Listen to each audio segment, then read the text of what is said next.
Rinduku ini bagaikan di ujung hati. Cinta ini. Halo bro, kembali lagi bersama Bos Siwai di channel Dongeng Politik ini.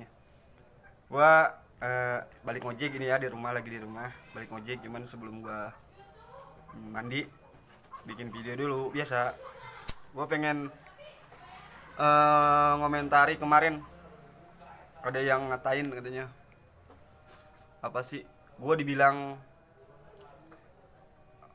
monyet nggak punya otak gitu kan. Kata dia monyet nggak punya otak. Apa sih kemarin gua hapus sih komennya itu kan, karena dianggap spam sama si YouTube kan. Monyet nggak punya otak katanya. Jangan sok lah ngomongin politik gitu kata dia.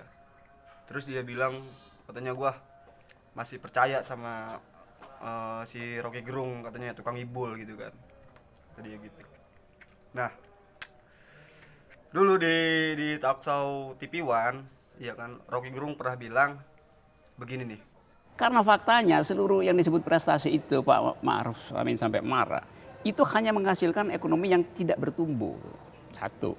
Kedua, kalau kita periksa seluruh indikator itu memburuk. Cadangan devisa terkuras, neraca perdagangan defisit. Jadi sebetulnya karena itu saya sebut kita mau sulap infografis itu. Tapi orang yang punya metode, punya otak melihat bahwa ada yang palsu di situ.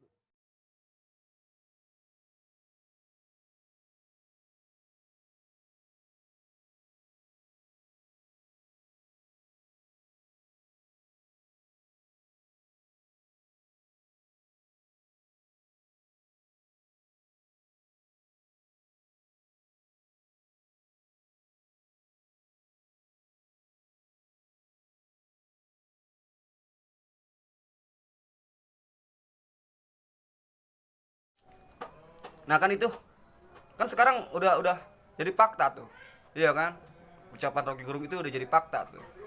Terus Rocky Gerung juga dulu di LC dia pernah bilang kayak gini nih. Pak Jokowi bangga dari Jakarta sampai Solo 6 jam. Maka bersatulah Indonesia karena ada jalan tol. Coba kita lihat logik di belakangnya itu. The other side of the story.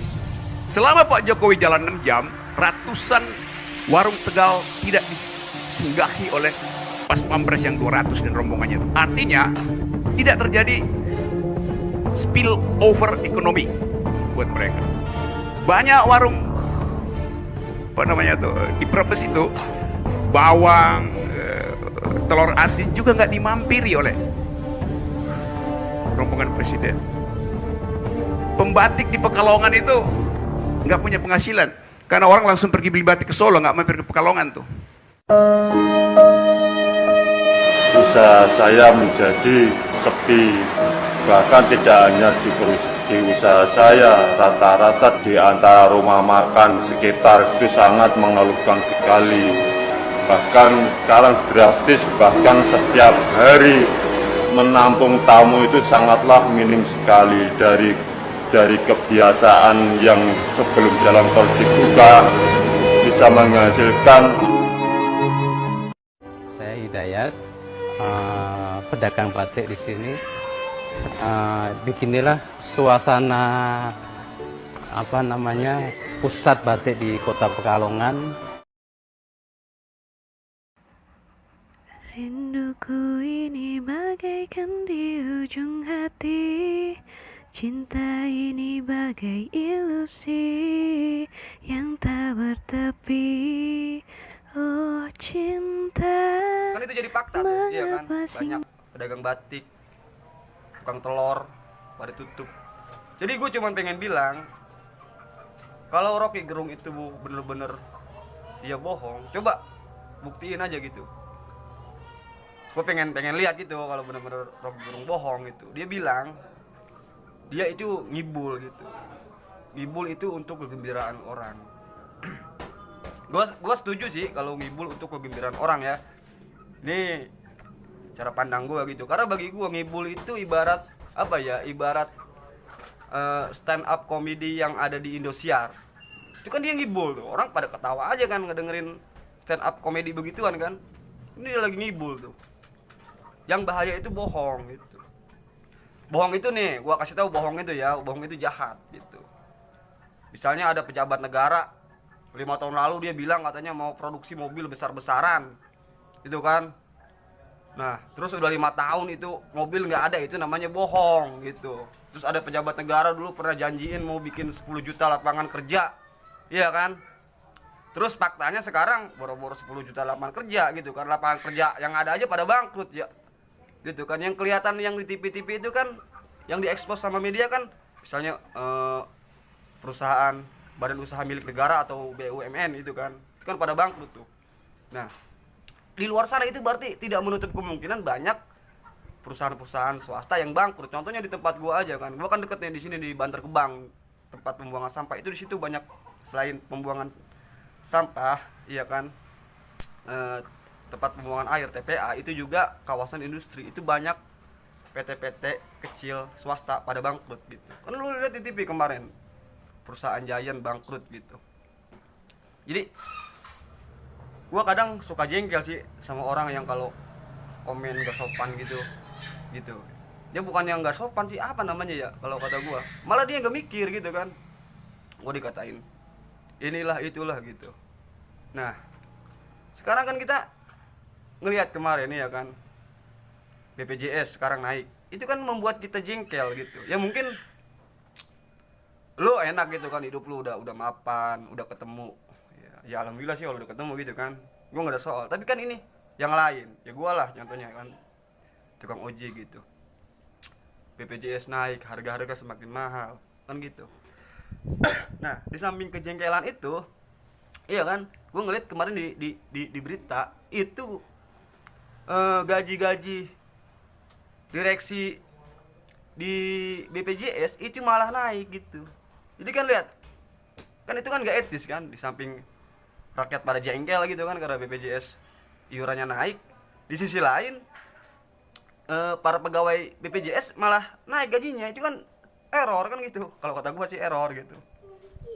Gue protes ya untuk diri gua sendiri ya gitu. Dan itu tidak menutup kemungkinan juga banyak gitu kan yang protes itu sebenarnya gitu.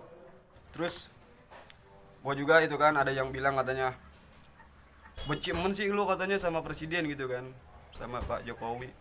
Gue bilang gue nggak benci sama Pak Jokowi sebagai manusianya gitu, karena gue dilarang, agama gue melarang untuk membenci manusia, iya kan. Semua agama pasti melarang penganutnya untuk membenci sesama, enggak gitu. Gue nggak pernah membenci sama orang. Yang gue benci adalah kapasitasnya gitu.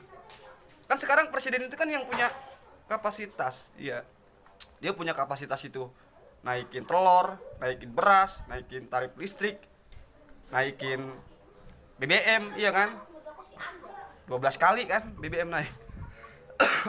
11 apa gitu. Yang gue benci itu kebijakannya gitu, karena itu menyangkut paut dengan gue kan gitu.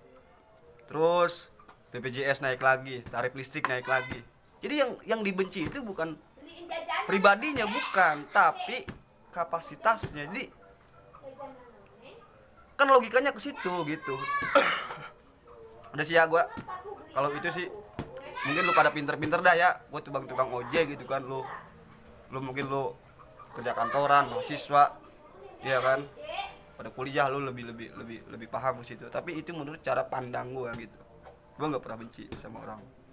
Nah terus yang terakhir itu gue pengen komentari itu, katanya monyet nggak punya otak gitu.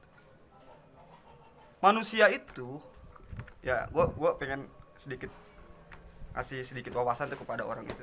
Ya mungkin kalau salah benerin ya. Manusia itu sama binatang itu sama-sama punya otak. Manusia punya otak, binatang punya otak gitu. Yang membedakan itu adalah akal. Ya. Tuhan menciptakan binatang itu dengan otak, ada otaknya, tapi tidak dengan akal. Makanya ada peribahasa otak udang, berarti udang itu ada otaknya gitu. Apalagi monyet yang gede kan gitu. Yang membedakan adalah otak gitu. Otak itu apa ya? Ada di dalam kepala dia ada. Makanya kalau di buku-buku itu kan ada gambarnya kan. Tapi akal komponen yang sifatnya abstrak. Dia nggak terlihat tapi ada, bisa dirasakan gitu kan. Itu akal gitu. Lu bayangin coba sekarang kalau misalnya binatang diberikan akal, maka populasi manusia di bumi ini akan habis. Kalau binatang punya akal. Iya kan?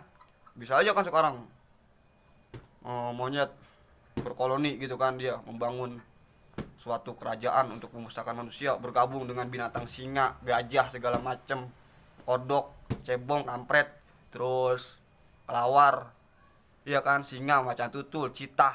Tuh, kalau binatang punya akal gitu. Jadi yang membedakan manusia dengan binatang itu adalah akal gitu. Semua binatang punya otak.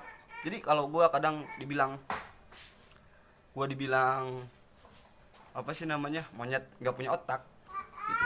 Gue cuman berpikir, oh berarti dia adalah orang waras gitu. Harusnya orang waras itu tidak bicara dengan monyet. Oke bro, terima kasih bro. Salam dari Bosiwai. Good to go, sir. All right.